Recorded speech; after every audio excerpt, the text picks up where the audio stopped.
¿Qué pasaría si yo tengo otro tipo de regiones? Hasta ahorita las regiones que hemos visto pues han sido sencillas de describir en coordenadas rectangulares.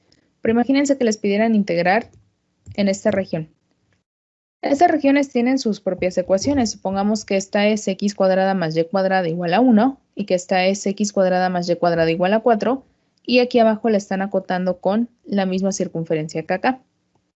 Si yo les pidiera realizar el cálculo de una integral doble sobre esta región, yo tendría que definir primero si trabajo esto como región de tipo 1 o de tipo 2.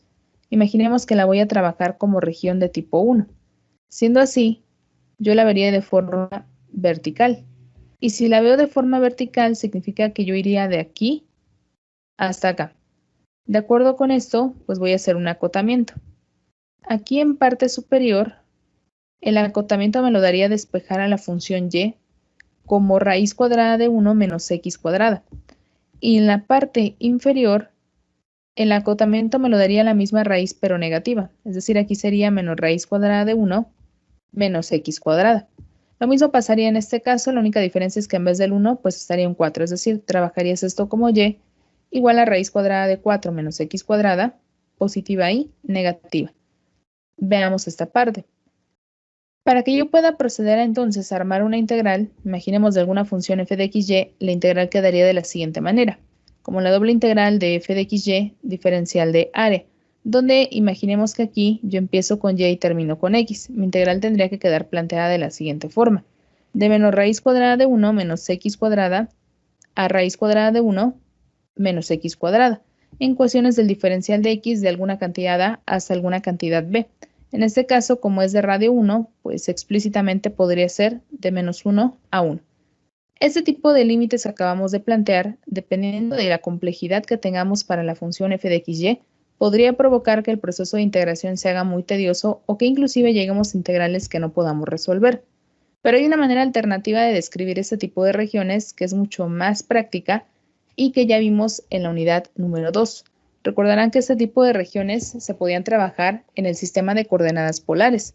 Recordando, en polares, la ecuación de esta circunferencia no es otra cosa sino r igual a 1. En polares también, la ecuación de esta otra circunferencia simplemente es r igual a 2. Y de acuerdo con esto, como yo ya tengo las equivalencias, si yo me pongo a observar cómo queda el acotamiento en términos de coordenadas rectangulares y cómo quedaría el acotamiento en términos de polares, creo que estamos todos de acuerdo en que va a ser más fácil manejar esta y esta cantidad a manejar estas dos de acá. Quiere decir que cuando yo tenga este tipo de regiones, me podré apoyar en el sistema de coordenadas rectangulares para facilitar el proceso de integración. Ahora, es lógico que si tú cambias, vamos a decir que la representación de las gráficas a polares, también vas a tener que modificar la integral doble que estábamos manejando, porque esta trabaja con coordenadas rectangulares y ahora lo que queremos son coordenadas polares. ¿Cómo voy a hacer la transformación? Bueno, pensemos en lo siguiente. Imaginen ustedes que les piden calcular una integral a lo largo de este rectángulo. Este rectángulo es un rectángulo especial al que denominamos un rectángulo polar y que está acotado de esta manera. Va desde un teta igual a alfa hasta un teta igual a beta y se acota entre lo que es un r igual a y un r igual a b.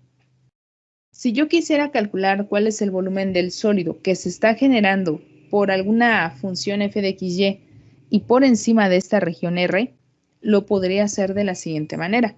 Recuerden que la deducción de las integrales dobles que hicimos, tomé el área de la base, que era un rectángulo, y lo dividí en otra serie de rectángulos. ¿Para qué? Para tomar uno en especial y en base a ese rectángulo en especial, pues proceder a hacer el cálculo correspondiente del volumen. Lo mismo vamos a hacer en este caso. Imagínense que ya agarramos por aquí las dimensiones de B y de A, de alfa y de beta, y que así como lo hacemos en los otros casos, yo calculo cuál sería el incremento en R y cuál sería el incremento en variable teta. De manera que yo sepa cómo distribuir de forma uniforme a todos los rectángulos polares que se encuentran aquí. Me voy a concentrar en un rectángulo en especial, por ejemplo este que estamos marcando aquí. De ese rectángulo especial me interesa conocer en este momento su área y ya posteriormente lo llevaré al producto con la altura para que me dé el volumen. ¿Cómo calcularíamos el área de ese rectángulo? Lo podríamos hacer fácilmente si nos apoyamos de la fórmula para calcular el área de un sector circular. Recordando, eso es 1/2 de r cuadrada por teta. Ahora bien, de acuerdo con esto, si yo quisiera calcular cuál es esta área, podría hacerlo de la siguiente manera. Imagínense que ustedes tomaran a lo que es el sector circular que se está acotando de la siguiente manera. Vamos a suponer que ese sector circular yo lo acoto así. Este va a ser un primer lado y este va a ser su segundo lado. Si yo lo trabajo de esta manera y le aplico esta formulita, me va a dar como resultado el área de toda esta región.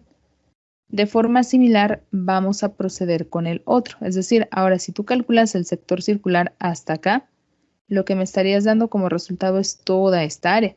Si a ti solo te interesa el área naranja, ¿qué es lo que tendrías que hacer por lógica? A la de negro, restarle la de rojo.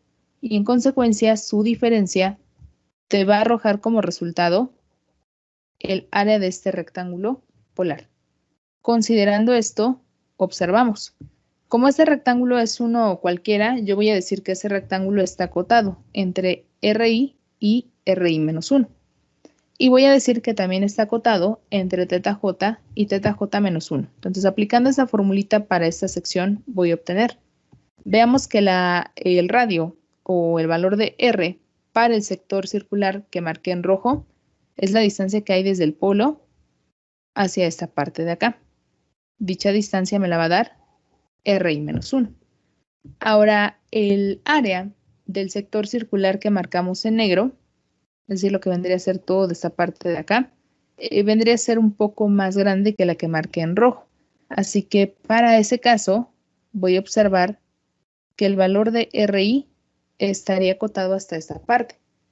¿Y qué pasa con el incremento del ángulo? Bueno, en este caso vamos a simbolizarlo como incremento en teta. ¿Cómo se estará calculando? Pues simplemente restando θj menos θj-1. Teniendo todo esto en consideración, procedo a calcular. El área es entonces 1/2 de RI al cuadrado por el incremento en teta, menos 1/2 de RI-1 al cuadrado por también el incremento en teta. Factoricemos aquí cantidades o factores comunes que vendrían a ser 1/2 i, un incremento en teta, y queda esto de acá. Pero esto a su vez lo puedes separar en una diferencia de cuadrados, por lo que aquí esto vendría a ser RI más RI-1 por RI menos RI-1. Pero si tú restas a RI el valor de RI-1, lo que estarías obteniendo como resultado es esta parte de acá del rectángulo. Y esa parte en realidad, ¿qué vendría a ser para nosotros? Pues simplemente vendría a ser un incremento de la variable R. Aquí está. ¿Qué pasa con RI menos RI-1? Bueno, por su parte, en este caso, mencionábamos, estamos colocándolo acá, este vendría a ser el incremento en R. Ahora, veamos qué pasa con el otro. ¿Qué pasaría si yo sumo RI más RI-1 y lo multiplico por 1/2? Lo que tú harías es estar sacando un radio promedio, o lo que vendría a ser aquí el punto medio de este rectángulo que marcamos en verde. Así que como es un punto medio, a ese punto medio simplemente lo voy a denotar así, como RI asterisco, y lo sustituyo. Vean ustedes que ya se generó una expresión para el incremento en el área. El incremento en el área, a diferencia de los ejemplos que hasta ahora habíamos manejado, que tenía que ser un diferencial de X por un diferencial de Y o al revés, en este caso ya únicamente será un diferencial fijo. Siempre será el producto de RI asterisco por el incremento en R por el incremento en variable θ. Si yo lo sustituyo en la integral que estábamos trabajando, esa integral pasaría a ser una doble integral que constituye o que considera a una altura. Pero como ahora estoy trabajando con polares, esa altura tiene que estar dada también en términos de polares, por el incremento de nuestra variable que representa el área. Esto que nosotros tenemos aquí, recuerda que ya se puede calcular de esta forma.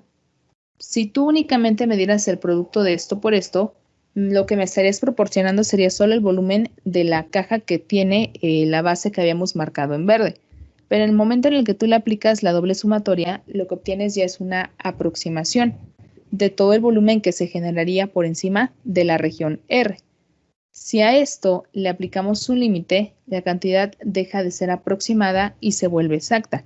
Es decir, le vas a aplicar el límite cuando m y n tienden a infinito. Esto es una suma de Riemann que se puede reescribir así, como la integral desde alfa hasta beta de la integral desde hasta b, de f de r coseno de teta, r seno de teta, por r diferencial teta. ¿Qué te está diciendo? Que transformes al integrando en términos de polares, que coloques este diferencial y acotes, ¿sí? Ya definiéndolo de una manera un poco más formal, el cambio de coordenadas de rectangulares a polares se podría definir a través de esta integral. Metemos por aquí un pequeño recordatorio. R diferencial teta se coloca así porque lo que tienes es el área de un rectángulo polar. Si lo quieres ver así y lo quieres calcular como base por altura, tu altura sería esto, R diferencial de R. Y tu base tendría que ser un diferencial de R.